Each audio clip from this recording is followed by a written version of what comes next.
तो कबीरदास जी ने विचार किया, चलो एक बार जैनाबाई के पास में चलते हैं, उसकी भक्ति को देख करके आते हैं कि ऐसी कौन सी भगवान की परम भक्ता है जिसके दर्शन करना दुर्लभ है, चलो दर्शन करके आते हैं। कबीरदास जी का मानस हुआ और वो महाराष्ट्र में गए जैनाबाई के पास में। अब महाराष्ट्र में जाकर के विठ्ठल भगवान के मंदिर के बाहर कबीरदास जी ने क्या देखा कि कुछ महिलाएं इकट्ठी हुई है और आपस में लड़ाई झगड़ा कर रही हैं। महिलाएं इकट्ठी हुई, आपस में लड़ाई झगड़ा कर रही। कबीरदास जी ने देखा तो कबीरदास जी विचार करने लगे, अरे विठ्ठल भगवान के मंदिर के बाहर ये सारी महिलाएं एकत्रित होकर के आखिर लड़ाई झगड़ा किस कारण से कर रही हैं। एक दो व्यक्तियों से जब पूछा तो वो व्यक्ति कहने लगे कि ये महिलाएं जो लड़ाई झगड़ा कर रही हैं, इसमें सबसे जो ऊंची आवाज से बोल रही है उसका नाम जैनाबाई है। कबीरदास जी विचार करने लगे, अरे मैंने तो जहां तक सुना है कि ये जैनाबाई विठ्ठल भगवान की परम भक्ता है और आज ये इन महिलाओं के साथ में इतने ऊंचे स्वर में लड़ाई झगड़ा आखिर किस कारण से कर रही है। कबीरदास जी ने पूछा तो वो कहने लगे कि चलो आओ जैनाबाई से बात करो। कबीरदास जी जैनाबाई के पास में आए और जैनाबाई से आकर के कहने लगे, जैनाबाई आप इन महिलाओं से लड़ाई झगड़ा क्यों कर रही हो, क्या बात है? अरे आप तो भगवान की भक्त होकर के आपको लड़ाई झगड़ा ये शोभा नहीं देता। तो जैनाबाई कहने लगी, प्रभु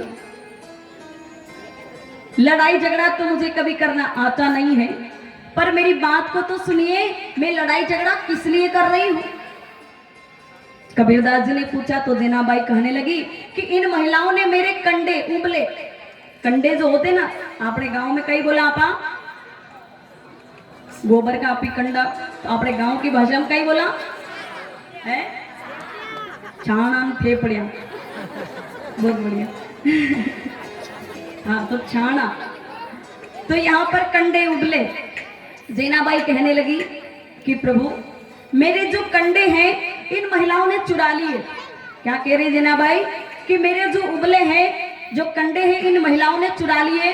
अब मैं इनसे मेरे कंडे मांग रही हूँ तो ये मुझे दे नहीं रहे, इसलिए मैं इनसे लड़ाई झगड़ा कर रही हूँ। कबीरदास जी महिलाओं से कहने लगे, अरे जैनाबाई के कंडे इनको वापस लौटा दो ना, क्यों लड़ाई झगड़ा कर रही हो, क्यों भगवान के भक्त को परेशान करते हो, दुखी करते हो, इनके कंडे इनको लौटा दो। पर वो महिलाएं कहने लगी, अरे प्रभु हम तो देना चाहते हैं पर ये जैनाबाई लेना ही नहीं चाहती।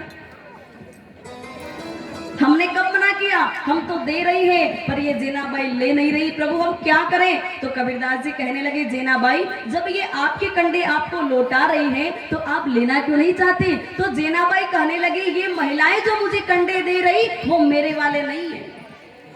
क्या कह रही, वो मेरे वाले नहीं है। तो कबीरदास जी कहने लगे, अरे ये कंडे आप वाले नहीं है तो फिर आपके कंडे की पहचान क्या है, पहचान तो बताओ। तो जैनाबाई कहने लगी, मेरे कंडे की पहचान, एक काम करो सभी इन कंडों को उठा उठा करके अपने कान के यहाँ पर लगाओ। कान के यहाँ पर लगाने के बाद यदि आपको भगवान नाम की ध्वनि सुनाई दे कि हरि विठ्ठल हरि विठ्ठल हरि विठ्ठल, यदि आपके कान में आपको ये मंत्र सुनाई दे, ये भगवान हरि का नाम सुनाई दे, तो आप समझ जाना कि वो मेरे वाले कंडे हैं। अब सबने एक एक करके सभी ने उबले कंडे छाने उठा उठा करके अपने कान के लगाए और कान के लगाने के बाद में उस कंडे के रोम रोम से भगवान का नाम सुनाई देने लगा।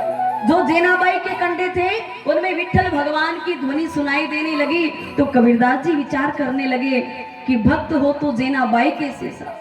देखो जैनाबाई के कंडे, उन कंडों के अंदर से भगवान विठ्ठल की आवाज आ रही है। हर एक कंडा रोम रोम हरि विठ्ठल हरि विठ्ठल हरि विठ्ठल। कबीरदास जी बड़े प्रसन्न हो जाते हैं।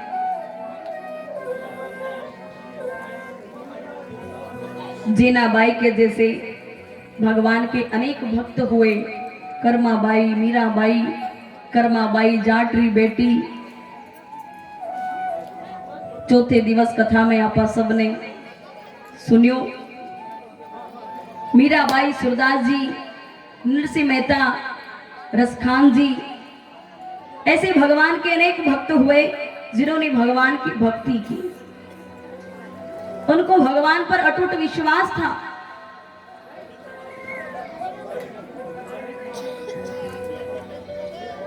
प्यारे, कथाएं तो हम श्रवण करते हैं, पर ये बार बार जन्म लेना, मरण हो जाना, जन्म लेना, मरण हो जाना, पुनरपि जन्मम पुनरपि मरणम पुनरपि जननी जठरे शयनम, बार बार ये जो जन्म लेना, मृत्यु हो जाना, प्यारे ये बार बार जन्म क्यों लेना पड़ता है? क्योंकि हम क्या करते हैं, मानव बनकर के आए, पर अंत समय हम भगवान को याद करना भूल जाते हैं। इस जन्म में नहीं, कई जन्मों से हम भूले हुए हैं। पर भक्त कहता है प्रभु केवल हमारे ऊपर इतनी कृपा कर देना, और भक्त कहता है भगवान से क्या,